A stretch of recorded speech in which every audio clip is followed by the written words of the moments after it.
ఉద్యమంలో కీలక పాత్రను పోషించారు. The golden threshold, the bird of time మరియు ది బ్రోకెన్ వింగ్ వంటి ఆమె ప్రసిద్ధ కవితా సంకలనాలతో సహా ఆమె సాహిత్య రచనల ద్వారా మహిళలకు స్ఫూర్తినిచ్చింది.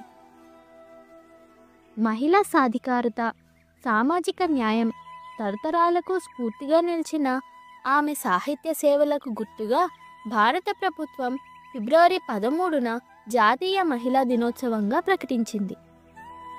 లింగ సమానత్వాన్ని, మహిళా సాధికారతను ప్రోత్సహిస్తూ సరోజినీ నాయుడు గారిని నాయకురాలిగా, కవయిత్రిగా, మహిళా హక్కుల ఉద్యమకారినిగా, ఆమె వారసత్వాన్ని గౌరవిస్తూ ఆమెకు నివాళులర్పిస్తున్నాం. మా వీడియో కనుక మీకు నచ్చినట్లయితే లైక్ చేయండి, షేర్ చేయండి, కామెంట్ చేయండి.